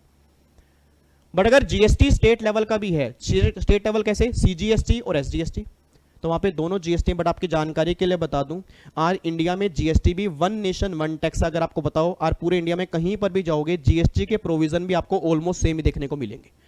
बट हाँ इतनी बात ध्यान देना जी, इनकम टैक्स आपके सेंट्रल लेवल का है और जीएसटी सेंट्रल लेवल का भी है स्टेट लेवल का भी है। ऐसा मैं क्यों कह रहा हूं? क्यों सेंट्रल लेवल का रेवेन्यू सेंट्रल गवर्नमेंट के पास जाएगा और स्टेट लेवल का रेवेन्यू स्टेट गवर्नमेंट के पास जाएगा, यह बात ध्यान दो। देखो मैंने क्या लिखा हुआ है, इनकम टैक्स का रेवेन्यू सेंट्रल गवर्नमेंट के पास जाएगा और ये रेवेन्यू सेंट्रल और स्टेट दोनों के पास जाएगा। उसके बाद अगला आंसर दो जी मुझे, आपका इनकम टैक्स जो है डायरेक्ट टैक्स जो है उसका डिपार्टमेंट कौन सा है? CBDT, central board of direct tax. जल्दी फुल फॉर्म लिखो जी, सीबीडीटी की फुल फॉर्म क्या है? Central board of direct tax. और जो आईडीटी है उसका डिपार्टमेंट कौन सा है? सीबीआईसी, फुल फॉर्म क्या है? Central board of indirect tax and custom. अब यहां पे 2 मिनट रुक जाना जी, 2 मिनट रुक जाना जी, और हर बच्चा मुझे आंसर देगा, हर बच्चा मुझे आंसर देगा। काफी सारे बच्चों का ना ये डाउट आते हैं कि सर हमने इंस्टीट्यूट का ना मॉड्यूल चेक किया है, उन्होंने कहीं जगह पर ना यहां पे सीबीईसी लिखा हुआ है, प्लीज ध्यान देना चाहिए। अब कई बच्चे कहते हैं सर हमने ना सीबीईसी पढ़ा है, तो ये सीबीईसी क्या है? सीबीईसी आपका पुराना डिपार्टमेंट था, अब नया डिपार्टमेंट नहीं है सर। इस डिपार्टमेंट का नाम था central board of excise and custom. अब एक्साइज तो खत्म हो चुका है, तो अगर कहीं पर भी किसी बुक में किसी मॉड्यूल में पुराना डिपार्टमेंट देखने को मिले वहां पे क्रॉस कर देना। नया डिपार्टमेंट है सीबीआईसी। नया डिपार्टमेंट क्या है, जल्दी बोलो सर, आपके एग्जाम में क्वेश्चन बनेगा इस बार। नया डिपार्टमेंट क्या है? CBIC, central board of indirect tax and custom. मैं दोबारा बोल रहा हूं, central board of indirect tax and custom. CBSE जो था पुराना डिपार्टमेंट था, अब वो डिपार्टमेंट खत्म हो चुका है, ये बात ध्यान देना जी, ठीक है। उसके बाद जी इनकम टैक्स का टैक्सेबल इवेंट कौन सा है जी? Income arise. और जीएसटी का टैक्सेबल इवेंट क्या है? सप्लाई है। और कस्टम का टैक्सेबल इवेंट क्या है? इंपोर्ट और एक्सपोर्ट है। ये दोनों के टैक्सेबल इवेंट है। आई थिंक यहां तक कोई दिक्कत नहीं है। अब ये सारे डिफरेंस करने के बाद ना, ये सारे डिफरेंस करने के बाद अब यहां पे एक बार यहां पे देखना जी। अब हाँ जी, सीधे होके बैठो नालायक। एक बच्चा तो लेट के सेशन देख रहा है, लेट के सेशन देख रहा है। कई बच्चे तो ऐसे आराम फरमा के कोल्ड ड्रिंक लेके बैठे हैं, साथ में चिप्स लेके बैठे हैं, ये नहीं देख रहे विवेक सर का चाहे गला थक रहा हो, हम तो अपना पूरा आराम करेंगे। और कई बच्चे तो पैर के ऊपर पैर रख के बैठे, आराम फरमा रहे हैं ऐसे दोनों पैर पीछे रख के। नालायक, सीधे होके बैठो, सीधे होके। हाँ आपसे ही बात कर रहा हूँ, सीधे होके बैठो, जल्दी सीधे होके बैठो। टेढ़े होके नहीं बैठना, नहीं बिल्कुल सीधे होके बैठना है। मैं भी अगर 1 घंटा यहाँ पे सीधे होके बैठा हूँ, आपको भी सीधे होके बैठना है। हद हो गई बिल्कुल ही। इधर देखो जी, अब ध्यान से। अब यहाँ पे एक बार चेक करना जी, आपका इनकम टैक्स किस पर लगेगा जी? इनकम पर लगेगा। जीएसटी किस पर लगेगा? गुड्स और सर्विस दोनों पे लगेगा। कस्टम किस पे लगेगा? ओनली गुड्स पे लगेगा। कस्टम सर्विस पे नहीं लगता जी, ये बात ध्यान देना। कस्टम जो है वो सर्विस के ऊपर एप्लीकेबल नहीं है, कस्टम सिर्फ गुड्स के ऊपर एप्लीकेबल होगा। और क्या होने पर लगेगा? इनकम टैक्स इनकम के राइज होने पर लगेगा, जीएसटी सप्लाई पर लगेगा, और कस्टम इंपोर्ट और एक्सपोर्ट पे लगेगा। मेरे सामने इस टाइम 2200 बच्चा लाइव बैठा है जी। मेरे सामने इस टाइम 2200 बच्चा लाइव बैठा है। पूरे 2200 फैमिली मेंबर से, पूरे 2200 फैमिली मेंबर से मेरा एक क्वेश्चन है। पूरी फैमिली मुझे बता दे, जीएसटी सेल पर है या नहीं है? क्या जीएसटी सेल पर है? मुझे आंसर दो जी, क्या जीएसटी सेल पर लगता है? आंसर दो जी, मैं सबके आंसर चेक कर रहा हूं। क्या जीएसटी सेल पर लगता है? आंसर आ रहा है नो, कई कह रहे हैं यस, कई कह रहे हैं नो, कई कह रहे हैं यस, कई कह रहे हैं नो, कई कह रहे हैं यस, कई कह रहे हैं नो, कई कह रहे हैं यस। इधर दोनों, इधर सुनो ध्यान से नालायको। जो ये कह रहे हैं ना जीएसटी सेल पर लगता है, जो ये कह रहे हैं जीएसटी सेल पर लगता है, उनको मैं क्या बोलूं? यही बोलूंगा, छोटे छोटे बच्चे हैं, क्यूट क्यूट से, मेरे आलू कलर का बच्चा है नालायक। सर जीएसटी सेल पर नहीं लगता, जीएसटी सप्लाई पर लगता है। याद करो, मैंने पहले भी कई बार कहा है, अगर आप कहते हो कि सेल पर जीएसटी है तो सेल पर जीएसटी लगता है, इसका मतलब ये नहीं है कि सेल पर जीएसटी है। गवर्नमेंट कह रही है सेल सप्लाई में कवर होता होगा, इसलिए सेल पे जीएसटी। आज अगर सर्विस पर जीएसटी लग रहा है, अगर कोई बोले ना कि सर्विस पर जीएसटी है, बोल देना कि सर्विस पर जीएसटी नहीं है, सर्विस सप्लाई में कवर होगा इसलिए सर्विस पर जीएसटी है। अगर कोई बोले मैन्युफैक्चरिंग पर जीएसटी है, बोल देना मैन्युफैक्चरिंग पर जीएसटी नहीं है, मैन्युफैक्चरिंग सप्लाई में कवर होगी तो जीएसटी लगेगा। सर ऐसा मैं क्यों कह रहा हूं? अगर यहां पे गलत बोलोगे तो गलत ही लिख के आओगे, अगर गलत बोलोगे तो गलत लिख के आओगे। एग्जाम में कई बार क्वेश्चन बन जाएगा कि जीएसटी किस पे लगेगा, आप पता क्या लिखोगे? सेल, सर्विस, ये लिख के आ जाओगे। तो पहली बात तो ये बात ध्यान देना, ना तो सेल पर है, ना ही सर्विस पर है, ना ही मैन्युफैक्चरिंग पर है, जीएसटी सप्लाई पर है। हां सेल पर लग सकता है, अगर सेल सप्लाई में कवर हो जाएगी तो जीएसटी लग जाएगा, अगर सर्विस सप्लाई में कवर हो जाएगी तो जीएसटी लग जाएगा। अब हमें यह चेक करना पड़ेगा कि सप्लाई में क्या कवर होगा और क्या कवर नहीं होगा, उसके बेस पे ही जीएसटी एप्लीकेबल होगा। तो देखो जी मैंने यहां पे क्या लिखा हुआ है कि जीएसटी आपका सप्लाई पर एप्लीकेबल होगा, जीएसटी सेल पर नहीं है। सेल अगर सप्लाई में कवर होगा तो जीएसटी लगेगा, नहीं तो नहीं लगेगा जी। ये बात क्लियर है? पक्का पक्का। लो जी अब आगे बढ़ते हैं। इधर देखो ध्यान से। अब यहाँ पे कुछ छोटे छोटे इंपॉर्टेंट कॉन्सेप्ट है, उसको फटाफट से रिवाइज करते हैं, फिर थोड़ा सा आगे बढ़ेंगे जी। सबसे पहला इनकम टैक्स की डेफिनेशन क्या है जी? इनकम टैक्स की डेफिनेशन हम इनकम टैक्स में कर चुके हैं, उसको फटाफट से एक बार रीड करते हैं, क्योंकि हमारी रिवीजन क्लास है जीएसटी की, तो हमें टाइम लगाना है जीएसटी पे। इनकम टैक्स चेक करना जी। Income tax is a tax that government impose on total income generated by person within their jurisdiction. मतलब जो इनकम, पर्सनल इनकम कमाओगे, उस इनकम पर क्या लगेगा? इनकम टैक्स लगेगा। ये सारी बातें आप सब लोगों को पता है। मेन बात है यहां पे जीएसटी की। अब प्लीज ध्यान सुनना जी, जितने बच्चे अब यहां पे सामने बैठे हैं जी, अब यहां पे ध्यान लगाएं जी। कई बच्चों को लग रहा होगा सर इन टॉपिक पे इतना टाइम क्यों लगा रहे हैं? मुझे पता है कई बच्चे प्रोफेशनल वाले सोच रहे हैं, और कई बच्चे एग्जी वाले भी सोच रहे हैं भाई सर पगला गए, अगर इन टॉपिक पे इतना टाइम लगाएंगे तो बाकी चैप्टर कब कराएंगे। ये वही बच्चे हैं जिनको यही नहीं पता कि अगर बेस क्लियर नहीं होगा आगे कुछ भी समझ में नहीं आएगा। मैं आपको बार बार कह रहा हूं सर, 30 घंटे मुझे लगाने हैं जीएसटी की रिवीजन पे, और 30 घंटे ऐसे लगाने हैं जिस दिन रिवीजन खत्म हो दोबारा जीएसटी आपको उठाना ना पड़े। जहां जीएसटी की रिवीजन खत्म होगी ना सर, मैं ये लिख के देने को तैयार हूं, उसके बाद आपको जीएसटी दोबारा उठाना नहीं पड़ेगा, ऐसे रिवीजन करवा दूंगा। बस मेरे अकॉर्डिंग चलना, आराम से बैठना, यहां पे 1 घंटा बैठ जाना मेरे लिए बहुत बड़ी बात है। इधर सुना, मैं ध्यान से कहना क्या चाह रहा हूं जी। अब यहां पे ना जीएसटी की डेफिनेशन मुझे पढ़नी है। एक बार जीएसटी की डेफिनेशन पढ़ते हैं। यहां पे क्या लिखा हुआ है, GST is a tax which is levied on supply of goods और सर्विस और both except alcoholic liquor for human consumption. अब प्लीज ध्यान सुना जी, आपके सामने डेफिनेशन है जी, नोट्स भी आपके पास है, मेरे पास भी है, मेरा पूरी क्लास से क्वेश्चन है। डेफिनेशन में क्या लिखा है कि GST is a tax on sale. जल्दी बताओ sir, GST is a tax on sale, GST is a tax on service, GST is a tax on manufacturing, GST is a tax on entertainment, GST is a tax on purchase. क्या लिखा है sir, GST is a tax on supply. मतलब government ये बात कहना चाह रही है कि जीएसटी जो एप्लीकेबल होगा ना, वो सप्लाई पर एप्लीकेबल होगा, सेल, सर्विस, मैन्युफैक्चरिंग, एंटरटेनमेंट पर एप्लीकेबल नहीं होगा। अब जिन बच्चों ने कहा था कि सेल पर जीएसटी है, चेक करो गलत हो गया। और सर मैं नहीं कह रहा, इंडिया के संविधान में ही लिखा हुआ है, इंडिया के संविधान का आर्टिकल नंबर 366 12A ये बात कहता है कि जीएसटी जो है वो सप्लाई पर एप्लीकेबल होगा, सेल पर नहीं होगा।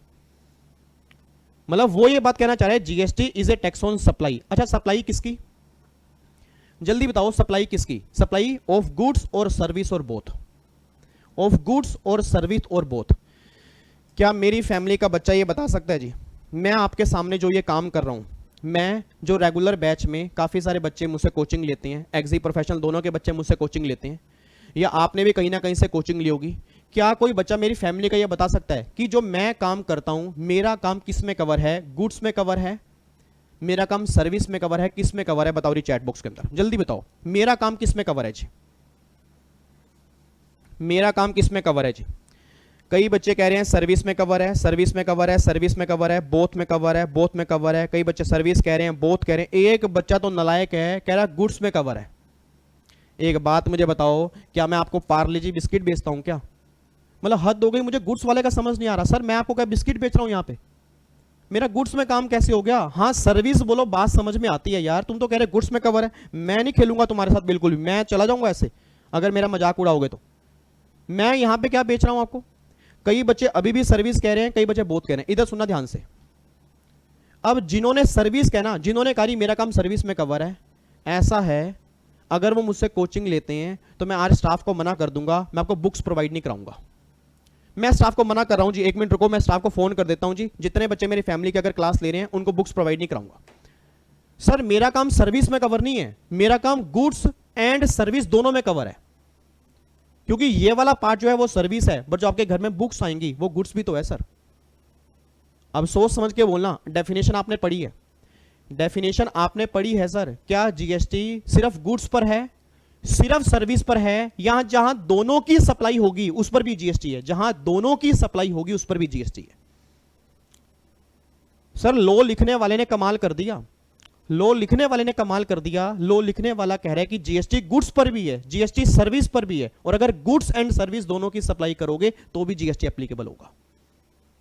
अब एक बात मैंने सोच के बताना जी, अगर मेरा काम, सारे बच्चे मुझे आंसर देंगे जी, 2300 बच्चा इस टाइम लाइव बैठा है, सारे बच्चे मुझे आंसर देंगे, जितने बच्चे यहां पे बैठे हैं जी। ये कई बच्चे नालायक ऐसे हैं, मैं देख रहा हूं यहां पे। अब जितने बच्चे, ये कई 7-8 बच्चे डिसलाइक करने वाले जो है ना, पाप लगेगा, उन्हें ध्यान रखना, माता रानी पाप लगाएगी।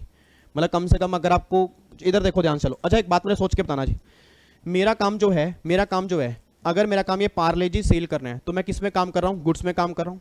मेरा काम अगर कंसल्टेंसी का सर्विस देना है तो फिर मैं क्या कर रहा हूँ? सर्विस कर रहा हूँ। बट अगर साथ में गुड्स भी है एंड सर्विस भी है तो वो किस में कवर होगा? गुड्स एंड सर्विस में, तो भी जीएसटी एप्लीकेबल होगा। तो बस ये बात ध्यान देना जी। इधर देखो ध्यान से, अब यहाँ पे गवर्नमेंट कह रही है कि जीएसटी सप्लाई पर लगेगा, गुड्स की सप्लाई पर भी है, सर्विस की सप्लाई पर भी है, और दोनों की सप्लाई पर भी है, बट अल्कोहलिक लीकर की सप्लाई पर नहीं है। कई बच्चे तो कह रहे हैं सर अगली लाइन मत पढ़ना सर, वो लीकर की बात हो रही है सर, वो रात को कितने बजे का टाइम हो गया सर? 11 बजने वाले हैं, कैसी कैसी बातें कर रहे हो। इधर देखो ध्यान से नालायको, हद हो गई बिल्कुल भी, पढ़ने का टाइम है। Alcoholic liquor for human consumption इस सप्लाई पर जीएसटी एप्लीकेबल नहीं है। Alcoholic liquor for human consumption इस सप्लाई पर जीएसटी एप्लीकेबल नहीं है, मतलब लीकर पर कोई भी जीएसटी एप्लीकेबल नहीं है। बट ध्यान रखना, जिसमें लीकर कंटेंट होता है, आपको बताओ आज चॉकलेट में भी लीकर होती है, आज चॉकलेट में भी लीकर होती है जी। बंटवा दूं चॉकलेट, बंटवा दूं जी, जल्दी बताओ चॉकलेट बंटवा दूं। पूरे बच्चों में ऐसी एनर्जी आ गई अल्कोहलिक लीकर के नाम पे, जैसे पता नहीं क्या हो गया हो। अभी तक सारे बच्चे मायूस बैठे थे, जैसे मैंने लीकर का नाम लिया ना, बच्चों की आंखों से वो स्माइल आ गई पानी वाली, ऐसे नालायक बच्चे हैं। इधर देखो ध्यान से जी, हाँ जी चॉकलेट बंटवा दूं नहीं। अब बताना चॉकलेट में लीकर कंटेंट होता है, क्या चॉकलेट पर जीएसटी लगेगा नहीं लगेगा? यस लगेगा। तो जिसमें लीकर कंटेंट होगा उसमें जीएसटी लगेगा, जो लीकर होगी उसके ऊपर जीएसटी नहीं है। उसका रीजन हम क्लास में कर चुके हैं, क्योंकि लीकर स्टेट का मैटर है। सर लीकर स्टेट का मैटर है, आज लीकर का जितना रिवेन्यू है वो सारा स्टेट गवर्नमेंट के पास जाता है। अगर मैं कह रहा हूं कि लीकर पर जीएसटी नहीं है, इट डजंट मीन उस पर कोई भी टैक्स नहीं है, उस पर जीएसटी नहीं है। मतलब जो भी आपके पुराने टैक्स होंगे वो एप्लीकेबल होंगे, बट जीएसटी एप्लीकेबल नहीं होगा, बस ये पर ध्यान देना चाहिए। ठीक है, तो सिंपल सी भाषा में ये बात कहना चाहता हूं, आज लीकर पर पुराने टैक्स ही एप्लीकेबल होंगे, लीकर पर जीएसटी एप्लीकेबल नहीं होगा, बस ये पर ध्यान दो। ठीक है, अच्छा कोई बच्चा मुझे चैट बॉक्स में बता सकता है, कोई बच्चा मुझे चैट बॉक्स के अंदर बता सकता है कि लीकर पर जीएसटी अभी नहीं है या कभी नहीं है? आंसर तो फटाफट चैट बॉक्स में, लीकर पर जीएसटी अभी नहीं है या कभी नहीं है? लीकर पर जीएसटी अभी नहीं है या कभी नहीं है? आंसर नहीं दे पा रहे आप। सर लीकर पर जीएसटी अभी नहीं है या कभी नहीं है? कई बच्चे कह रहे हैं अभी नहीं है, कई बच्चे कह रहे हैं अभी नहीं है, अभी नहीं है, अभी नहीं है। नालायकों, कभी नहीं है। लीकर पर जीएसटी कभी भी नहीं लगेगा, इंडिया के संविधान से ही बाहर है। और जब संविधान से ही बाहर निकाल दिया तो लीकर पर जीएसटी कैसे लगा दोगे? संविधान चेंज करना पड़ेगा। सर मैंने क्लास में भी कहा था लीकर पर जीएसटी अभी नहीं, कभी नहीं। पेट्रोल पर जीएसटी अभी नहीं, जब जीएसटी काउंसिल रिकमेंड करेगी तब से पेट्रोल पे जीएसटी लगना स्टार्ट हो जाएगा, बट अभी वहां पे भी नहीं है। तो अगर मैं पेट्रोल की बात करूंगा जीएसटी अभी नहीं है, बाद में लग सकता है। लीकर की बात करूंगा जीएसटी अभी नहीं है, कभी नहीं है, बस ये बात ध्यान देना चाहिए। ठीक है जी, तो अब जाके हमारी जीएसटी की डेफिनेशन यहां पे कंप्लीट हो जाती है जी। आगे बढ़ सकते हैं। अब एक बार लास्ट टाइम पूरी क्लास मेरे साथ जी, सीधे होके जी फटाफट से बताओ जीएसटी की डेफिनेशन क्या है। सारे बच्चे मेरे साथ बोलेंगे, घर में बैठे बैठे सारे बच्चे बोलेंगे, और फैमिली वाले और मम्मी पापा भी कह दें यार, आपको और मम्मी पापा ही बोल दें आई लव यू। आज मम्मी पापा के मुंह से निकल जाए आई लव यू बेटे और आई लव यू बेटी, आज तू पढ़ रही है ना, मजा आ रहा है देख के तुझे, ऐसा उनके मुंह से निकलना चाहिए। पूरी क्लास घर बैठे बैठे जीएसटी की डेफिनेशन बोलेगी। बताओ जल्दी बोलना स्टार्ट करो जी। GST is a tax on supply of goods और सर्विस और both except tax on supply of alcoholic liquor for human consumption. एक बार दोबारा बोलो, GST is a tax on supply, is levied, GST is a tax on supply of goods और service और both except alcoholic liquor for human consumption. ये पूरी GST की definition है कि जीएसटी हर गुड्स पे लगेगा, हर सर्विस पे लगेगा, सब पे लगेगा, बट अल्कोहलिक लिकर की सप्लाई पर जीएसटी एप्लीकेबल नहीं होगा, बस ये पर ध्यान देना चाहिए। ठीक है जी, उसके बाद देखो जी आगे लो जी, अब basic point two origin of law. अब ये एक्ट कैसे बनता है, रूल्स कैसे बनता है, नोटिफिकेशन, सर्कुलर, एक्सप्लेनेशन और केस लो।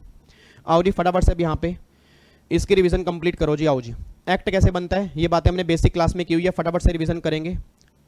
ठीक है जी, अब यहाँ पे बातें आपने की हुई हैं, इसको एक बार चेक करना जी।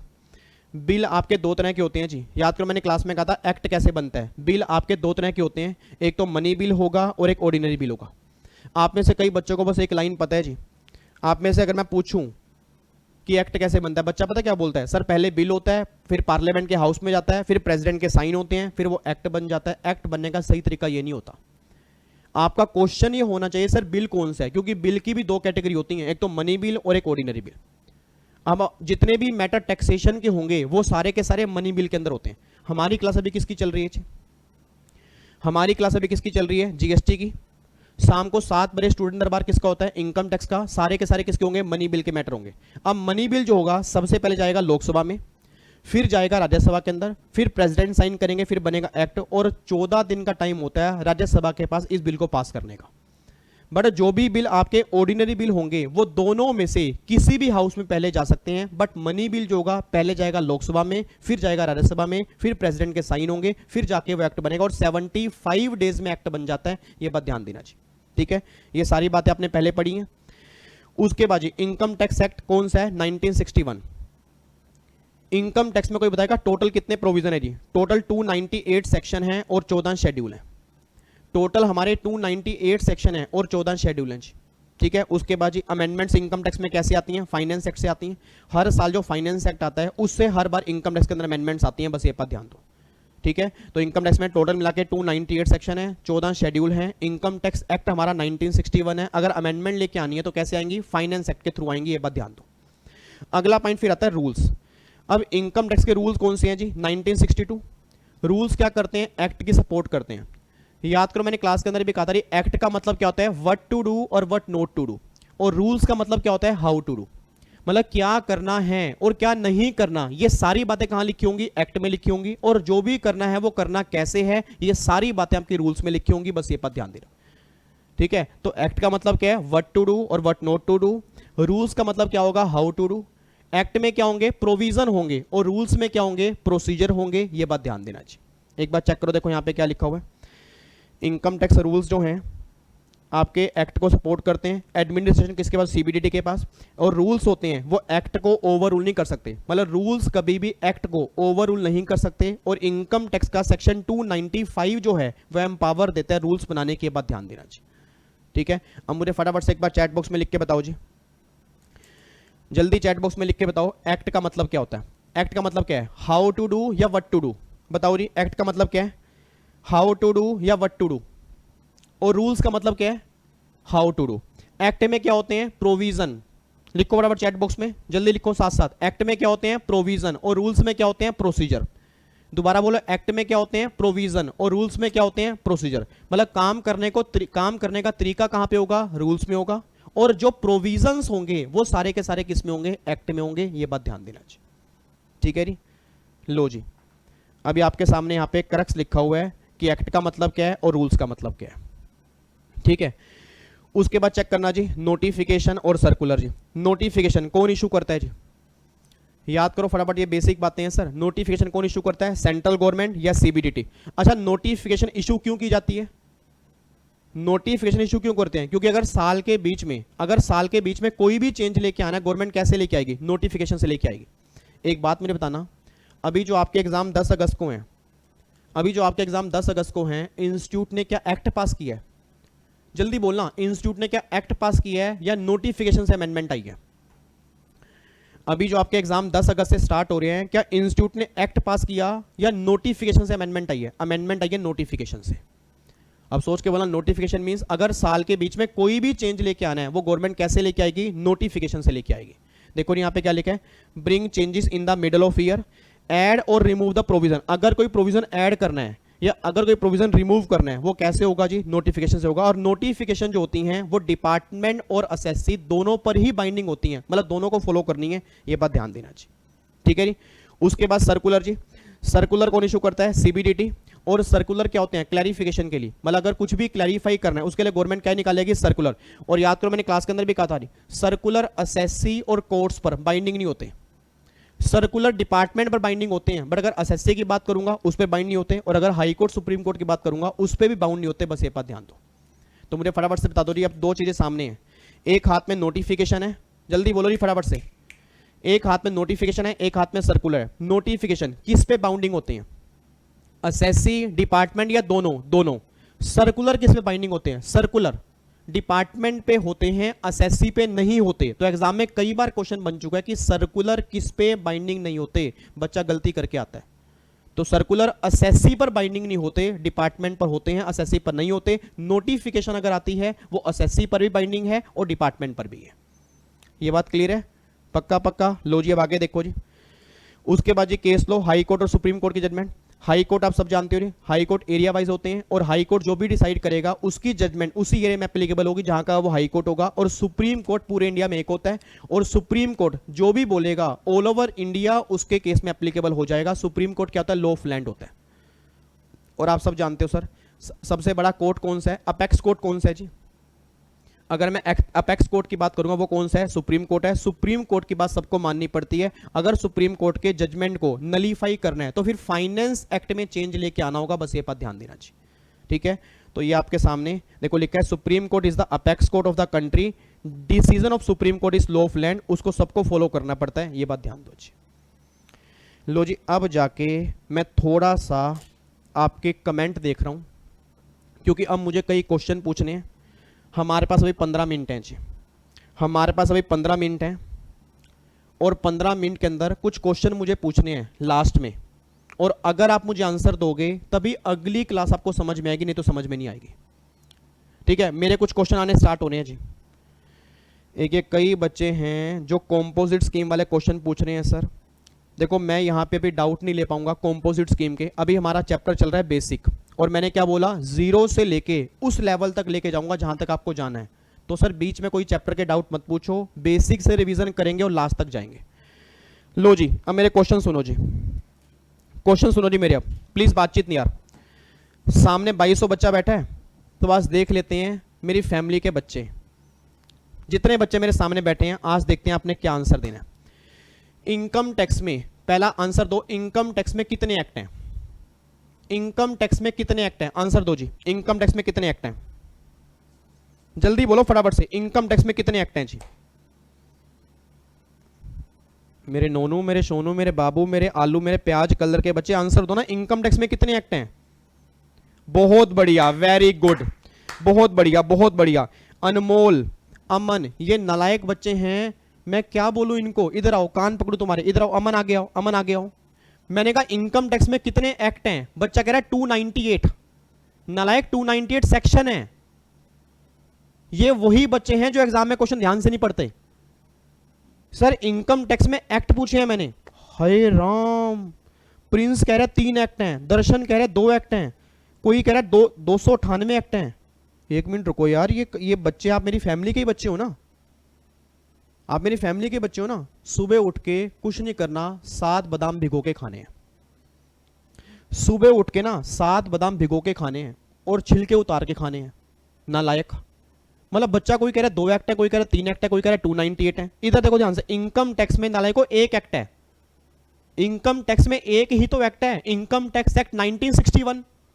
ये 2 और 3 एक्ट कब से पढ़ लिए? मैंने तो नहीं पढ़ाई जी, आप मेरी फैमिली के बच्चे नहीं हो। और 298 सेक्शन है, एक्ट हमारा एक है, इनकम टैक्स एक्ट 1961। हद हो गई बिल्कुल ही। आगे बताओ मुझे, जीएसटी में कितने एक्ट हैं? अगले का आंसर दो, अगले का आंसर। जीएसटी में कितने एक्ट हैं जी? जीएसटी पास करने के लिए कितने एक्ट पास हुए थे? जीएसटी में कितने एक्ट टोटल हैं? जल्दी बताओ मुझे, जीएसटी में कितने एक्ट हैं? जीएसटी में लो जी 4 एक्ट, बहुत बढ़िया, कमाल होगी जी, 4 एक्ट। कोई कह रहा है 2 एक्ट, कोई कह रहा है 1 ही एक्ट है, कोई कह रहा है 35 एक्ट है। कमाल हो गई। मेरा मन कर रहा है आपके चरणों पे दूध डाल के ना, दूध डाल के उसको धोऊं मैं।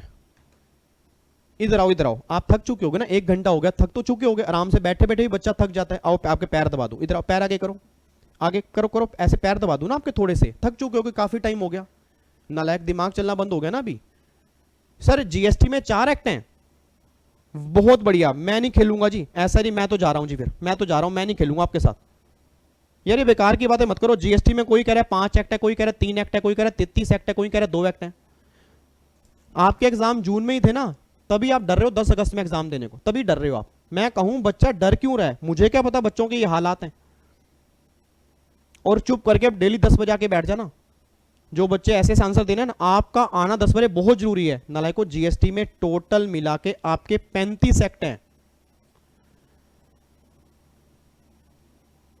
मेरे को गुस्सा आ गया ना सर, मैं यहां से कूद के जान दे दूंगा, ध्यान रखना। 2300 बच्चे सामने बैठे हैं, मैं आज यूट्यूब पे कह रहा हूं ये 2300 बच्चे जिम्मेदार होंगे अगर मैं यहां से कूद के जान दे गया। ये सब 2300 बच्चे जिम्मेदार होंगे, ये ऐसे आंसर दे रहे हैं, हद हो गई बिल्कुल ही। सर जीएसटी में 35 एक्ट हैं, 4 एक्ट नहीं है, 3 एक्ट नहीं है, 2 एक्ट नहीं है, 1 एक्ट नहीं है। जीएसटी में 35 एक्ट पास हुए हैं, तब कहीं जाके जीएसटी बना है। आधे बच्चों के तो होश ही उड़ गए, कह रहे सर 2 मिनट रुको, पानी पीने तो पहले सर। मम्मी को बुला, आधे बच्चे मम्मी को बुला के बैठ गए, मम्मी थोड़ा सिर दबाना हमारा। 35 एक्ट सर। सर जीएसटी तो अभी आप कह रहे हो 1 नेशन 1 टैक्स है, 35 एक्ट कैसे हो गए? आपको मैं दिखाता हूं 35 एक्ट कैसे हैं। एक तो आपका है सीजीएसटी, इधर देखो ध्यान से। अब एक तो आपका है सीजीएसटी, 31 आपके हैं एसजीएसटी हैं। एक मिनट सर, एक मिनट रुको, 31 एसजीएसटी कैसे हैं? इधर सुनो ध्यान से। 28 तो आपकी स्टेट है, 28 स्टेट है। अच्छा कईयों को तो ये नहीं पता 28 स्टेट है, ऐसे नालायक बच्चे हैं मेरी फैमिली के। कई बच्चे सोच रहे हैं, कह रहे 28 स्टेट है क्या भाई? 29 नहीं थी क्या यार? 29 स्टेट सुनी थी, 28 कब से हो गई?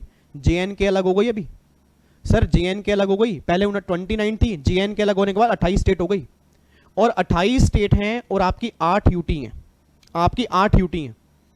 कई बच्चों को यह भी नहीं पता 8 यूटी हैं, कई बच्चों को अभी तक यही पता है 7 यूटी हैं, या कई बच्चों को यह पता है कि 9 यूटी हैं, 8 यूटी हैं। सर 8 यूटी कैसे हैं? पहले 7 यूटी थी, पहले 7 थी, फिर JNK और लद्दाख 2 हो गई, 9 हो गई, और जो दमन एंड दियो है और दादरा नगर है, अब वो दोनों कंबाइन हो चुकी हैं। दमन दियो दादरा नगर कंबाइन हो चुकी हैं, अब टोटल मिला के 8 यूटी हैं।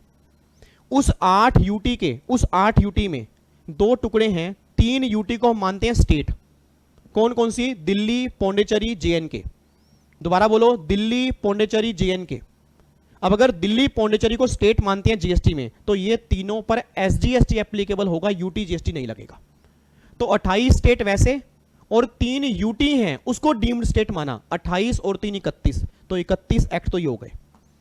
एक ये हो गया, 31 ये 32 एक्ट हो गए, 32 हो गए, एक हो गया यूटी जीएसटी, कितने हो गए जी? 33 हो गए, एक हो गया IGST, 34 हो गए, एक हो गया जीएसटी कंपनसेशन एक्ट।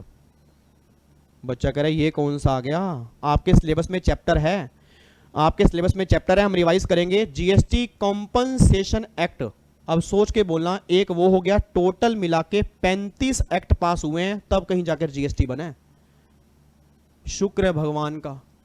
भगवान, ये जो मेरे बच्चे क्यूट क्यूट से, मेरे बैंगनी कलर के, मेरे टमाटरी कलर के बच्चे बैठे ना भगवान, इनको बोलना डेली, ये नालायक बच्चे हैं। हाँ, हद हो गई। कई बच्चे इतने 35 एक्ट नहीं 35 एक्ट पास हुए हैं, तब कहीं जाकर जीएसटी बना है, बस ये बात ध्यान दो। अब मुझे दोबारा लिख के बताओ जी, अब मुझे दोबारा लिख के बताओ, जल्दी दोबारा लिख के बताओ। मेरे को मैं नाराज हो गया आपसे यार, उदास हो गया। कितने एक्ट हैं जी जीएसटी में? कितने एक्ट हैं? जल्दी आंसर दो जी, जीएसटी में कितने एक्ट हैं जी? और जल्दी बोलो नालायको, जीएसटी में कितने एक्ट हैं? एक एक बिस्किट का पैकेट मिलेगा पार्ले जी, पूरे ये लो, ये लो, ये लो, ये आपके लिए देखो पूरा पैकेट लेके आया हूं पार्ले जी, ये लो। एक एक पैकेट सब में बांटूंगा, अगर सही आंसर दोगे ना सब में एक एक पैकेट बांट दूंगा, ध्यान रखना। ये पार्ले जी का पैकेट है पूरा, ठीक है, एक एक पैकेट सब में बटेगा। वो बहुत बढ़िया, ओ माय गॉड, कमाल हो गया जी। बच्चों ने एक बिस्किट का पैकेट लेने के लिए कमाल कर दिया। बच्चा कह रहा है बस आज हमें डेली एक बिस्किट का पैकेट आप दिखा दिया करो, आप सारे आंसर सही ले लो जी। मैं कह रहा हूं मैं पार्ले जी की फैक्ट्री खोल दूंगा जी, मैं कह रहा हूं पार्ले जी की फैक्ट्री खोल दूंगा अगर ऐसे आप सही आंसर दोगे जी। कमाल कर दिया, कहर हो गया जी, कहर, आग लगा दी आपने। चलो जी, इधर देखो ध्यान से जी, अब इधर देखो ध्यान से, बस बहुत आगे। सोशल डिस्टेंसिंग, थोड़ा दूर दूर रहो, थोड़ा दूर दूर रहो, नालायक। सोशल डिस्टेंसिंग मेंटेन करो, थोड़ी दूर दूर रह के बात करो, थोड़ा दूर दूर रह के बात करो जी। इधर देखो ध्यान से, अब लो जी, अब इनकम टैक्स में एक एक्ट है, जीएसटी में कितने एक्ट हैं? 35 एक्ट हैं। लास्ट है कस्टम। अब जल्दी लिख के बता दो फटाफट से, जल्दी लिख के बताओ कस्टम में कितने एक्ट हैं जी, जल्दी लिख के बताओ कस्टम में कितने एक्ट हैं? कस्टम में कितने एक्ट हैं जी? कस्टम में कितने एक्ट हैं? कस्टम में कितने एक्ट हैं? अभी भिजवा रहा हूं पैकेट, अभी पार्ले जी सबके घर में पहुंच रहा है। कस्टम में कितने एक्ट हैं जी? कस्टम में कितने एक्ट हैं?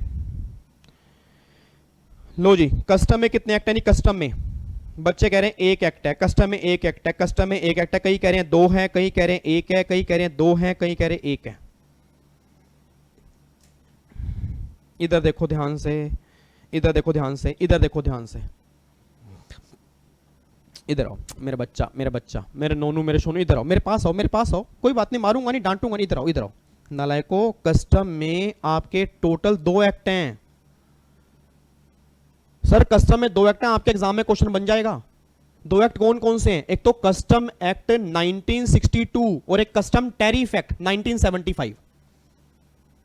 एक तो कस्टम एक्ट है 1962 और एक कस्टम टैरिफ एक्ट है 1975। सर ये टैरिफ एक्ट कौन सा एक्ट है? टैरिफ एक्ट क्या होता है? याद करो, मैंने क्लास में भी कहा था, कस्टम के प्रोविजन कस्टम एक्ट में है और कस्टम के रेट जो हैं वो कस्टम टैरिफ एक्ट में है। कस्टम के प्रोविजन किस में? कस्टम एक्ट में। और कस्टम के रेट किस में? कस्टम टैरिफ एक्ट में। तो जो भी कस्टम के रेट होंगे वो टैरिफ एक्ट में होंगे, जो कस्टम के प्रोविजन होंगे कस्टम एक्ट में होंगे। एक बच्चा कहता है यार हे भगवान, ये तो फिर हमने जीएसटी टैरिफ एक्ट तो किया ही नहीं। जीएसटी टैरिफ एक्ट नहीं होता, इनकम टैक्स टैरिफ एक्ट नहीं होता। इनकम टैक्स और जीएसटी के रेट उनके ही एक्ट में लिखे हैं और कस्टम में बहुत सारे रेट होते हैं सर। एक बात बताओ, कस्टम में क्या एक दो रेट होंगे सर? इतने सारे गुड्स हम इंपोर्ट करते हैं, इतने सारे गुड्स इंपोर्ट करते हैं तो कितने सारे रेट होंगे? अब अगर इतने सारे रेट होंगे तो एक्ट में कैसे लिखेंगे? तो गवर्नमेंट ने कहा रेट के लिए अलग एक्ट बनेगा, कस्टम टैरिफ एक्ट 1975, और प्रोविजन कहां पे होंगे? वो कस्टम एक्ट में होंगे जी। ठीक है, तो अब यहां पे एक बार चेक करो जी, इधर देखो ध्यान से। अब यहां पे एक बार चेक करो, आपने आंसर गलत दिया जी। ये बिस्किट का पैकेट दोबारा से मेरी जेब में जाता है, मेरी जेब है ही नहीं बट मेरे पास जाता है। आपने आंसर गलत दिया, ये बिस्किट का पैकेट आपके पास नहीं जाएगा जी। इधर देखो ध्यान से नहीं।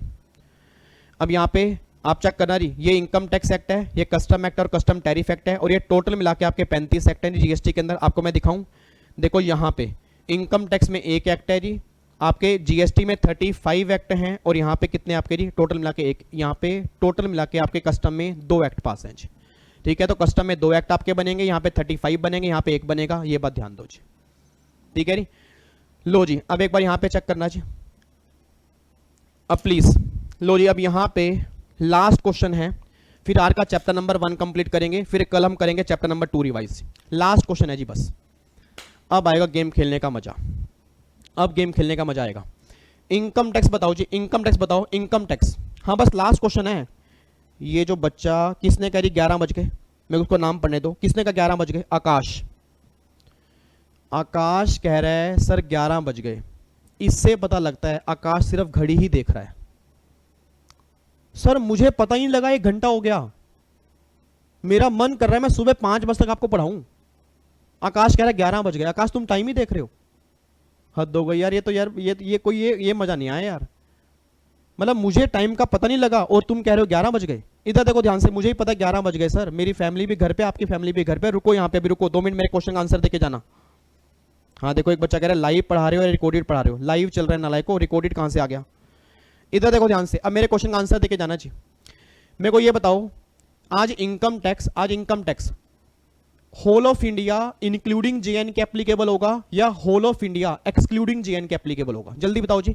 इनकम टैक्स एप्लीकेबल होगा whole of India including J and K या whole of India excluding J and K? Obvious सी बात है, आप सब जानते हो सर, इनकम टैक्स जो है वो whole of India including J and K applicable होगा। मतलब जेएनके पर भी इनकम टैक्स लगेगा, इवन जेएनके पर जीएसटी भी लगेगा और जेएनके पर कस्टम भी लगेगा।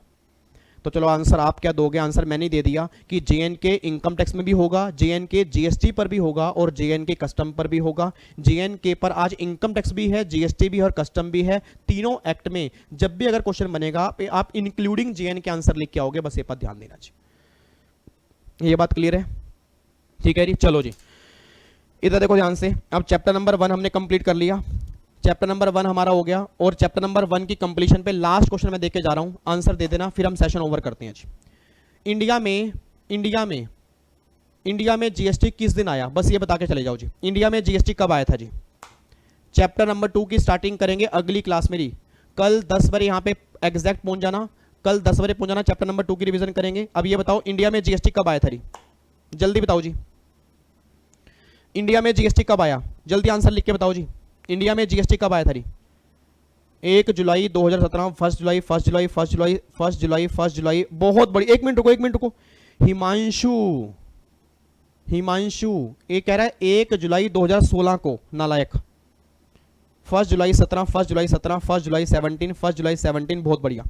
अच्छा एक बात मुझे और बताना, इंडिया में जीएसटी 1 जुलाई 17 को आया, क्या जेएनके पर जीएसटी, आंसर दोगे आप मुझे, क्या जेएनके पर जीएसटी 1 जुलाई से ही एप्लीकेबल हुआ था या 1 जुलाई के बाद एप्लीकेबल हुआ था? और अगर 1 जुलाई के बाद एप्लीकेबल हुआ था तो किस दिन एप्लीकेबल हुआ था? मुझे आंसर दो जी। जेएनके पर जीएसटी कब आया जी? जेएनके पर जीएसटी कब से लगना स्टार्ट हुआ? जल्दी बोलो फटाफट से, जेएनके पर जीएसटी कब से लगना स्टार्ट हुआ? कई बच्चे कह रहे हैं सर जेएनके पर भी जीएसटी 1 जुलाई को ही एप्लीकेबल हुआ था। इधर देखो ध्यान से, सर जेएनके पर जीएसटी 1 जुलाई से एप्लीकेबल नहीं हुआ था। याद करो मैंने आपको बताया भी था कि जेएनके पर जीएसटी 8 जुलाई 2017 से एप्लीकेबल हुआ था।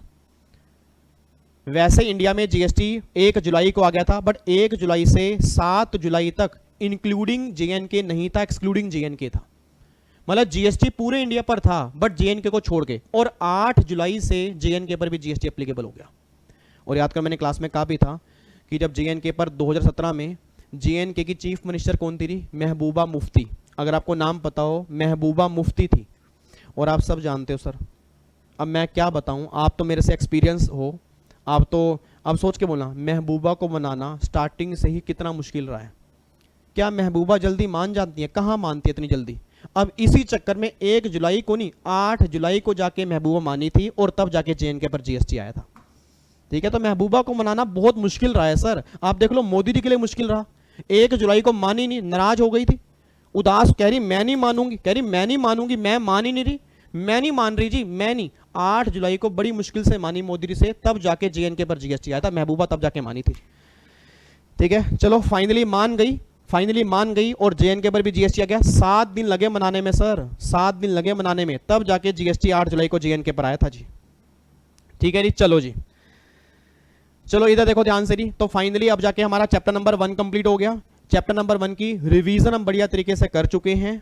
ठीक है, अब सुना ध्यान से, मैं कहना क्या चाह रहा हूं, अगली क्लास में, इधर देखो ध्यान से, अगली क्लास में आने से पहले मैंने टेलीग्राम पे 10 बजे अभी टेस्ट डाला था, एक टेलीग्राम पे 10 बजे एक टेस्ट डाला था, वो टेस्ट आप सबने दे के आना है। अगली क्लास में आते ही पहले वो टेस्ट हम डिस्कस करेंगे, फिर हम क्लास नंबर 2 स्टार्ट करेंगे। और हर क्लास में मेरा यही काम होगा, हर क्लास में ये काम होगा कि क्लास नंबर 1 जो हम करेंगे उसके क्वेश्चन मैं बना के डाल दूंगा टेलीग्राम पे। अगली क्लास से पहले वो आप पेपर करके आओगे, उसके आंसर उसमें नहीं होंगे, आंसर हम यहां पे डिस्कस करेंगे। ठीक है, टेस्ट मैंने टेलीग्राम पे डाल दिया जी, आप टेलीग्राम पे जाके टेस्ट आप देख सकते हो। अगली क्लास में आने से पहले वो टेस्ट आप करके आओगे, फिर हम क्लास नंबर 2 डिस्कस करेंगे। ठीक है, अब बताओ, झूठ मत बोलना, झूठ मत बोलना, रात को पढ़ने का मजा आएगा नहीं आएगा सर? रात को पढ़ने का मजा आएगा नहीं आएगा सर? एक एक चैप्टर मैं कह रहा हूं, ऐसा ऐसा रिवाइज करवा दूंगा ना, ऐसा रिवाइज करवा दूंगा, आप खुद कहोगे सर GST हमारे दिलो दिमाग में समा गया। जिस दिन मेरी 30 क्लास खत्म होंगी, जिस दिन मेरा 30 घंटे का GST खत्म होगा ना, मैं उस दिन आपसे बात करूंगा कि GST अब बताओ क्या है। आप कहोगे सर पूरे में से पूरे नंबर आएंगे जी। ठीक है जी, ठीक है, चलो आपने अब ये टेस्ट करके आना है। कई बच्चे बिस्किट कह रहे हैं, ये अपना, ये अगर देख लो यहां से, अगर ले सकते हो तो ये लो जी, अगर यहां से एक आधा बिस्किट का पैकेट निकाल सकते हो निकाल लो, निकाल लो, ले लो। नाले को फोन मत तोड़ देना अपना, कहीं पता लगे फोन ही छोड़ दो उस चक्कर में। मेरा फोन टूट गया था। ये लो, पकड़ो, फटाफट से पकड़ो। हाँ बस हद हो गई, बिल्कुल ही बिस्किट दे दो सर, 5 रुपए का पैकेट है, क्या सोच रहे हो? ऐसे कैसे दे दूंगा, बिस्किट का पैकेट दे दो। पता कितनी, पूरे 1 साल की कमाई से पूरा पैकेट मंगा के रखा है और यहाँ छुपा के रखा हुआ ताकि कोई खा ना ले। हद हो गई बिल्कुल ही। चलो जी, बाकी मुलाकात करेंगे फिर कल जी, बाकी मुलाकात करेंगे कल सेम टाइम 10 बजे लाइव आएंगे, चैप्टर नंबर 2 की रिवीजन करेंगे। उससे पहले आपने क्वेश्चन करके आने हैं। और जिन जिन बच्चों को समरी बुक नहीं मिली, एप्लीकेशन पे जाके एक्सेस कोड डाल दें, VG study hub GST summary, कोई स्पेस नहीं है, स्मॉल में है, VG study hub GST summary access code डाल दें, वहां से आप डाउनलोड कर सकते हो। और कल आपने बुक यहां पे लेके आनी है, क्योंकि सारी रिवीजन करेंगे बुक से और काफी सारी नोटिंग भी करेंगे। और आज जितने बच्चे बैठे हैं, अगर इससे कम बच्चे हो गए ना, देखना फिर मैं लाइव को पब्लिक करना बंद कर दूंगा फिर, क्योंकि अगर आप मेरे साथ लाइव बैठ के नहीं पढ़ोगे फिर मैं यूट्यूब पे नहीं डालूंगा। अभी तो मैं यूट्यूब पे डाल दूंगा अगर आप इतने बच्चे डेली आओगे, क्योंकि सर इतने बच्चे अगर बैठेंगे तो पढ़ने का एक अलग ही मजा आएगा। मतलब वाकई इतनी बड़ी फैमिली बन जाएगी ना, वाकई सब लोग देखेंगे कि यार एक फैमिली है जो इकट्ठी पढ़ती है। और इतना बढ़िया GST रिवाइज करवा दूंगा, इतना बढ़िया करवा दूंगा ना, आप 30 दिन के बाद मुझसे बात करना GST क्या है सर। मुश्किल से मुश्किल प्रोविजन भी, मुश्किल से मुश्किल भी इतने सिंपल वे में समझा दूंगा ना, हर क्वेश्चन क्लास में करेंगे, आप टेंशन मत लेना जी। ठीक है, चलो जी, ओके जी, bye bye, take care, God bless you, love you so much, bye bye, bye bye bye जी, good night, good night, good night, love you so much. फिर मिलेंगे जी कल सेम टाइम पे मुलाकात करेंगे, ध्यान रखना रात को 10 बजे। और लाइक करके जाना नालायकों, लाइक करके जाना, जो डिसलाइक वाले हैं वो तो नालायक हैं और वो मुझे पता है कौन है, करने दो डिसलाइक, उनको भी पता लगने दो कि हम थकने वाले नहीं है सर, हम रात को भी आग लगा सकते हैं, पूरी फैमिली मिलकर आग लगा सकती है, पूरी फैमिली यहाँ पे GST रिवाइज करेगी। ठीक है, bye bye, love you so much, God bless you, good night.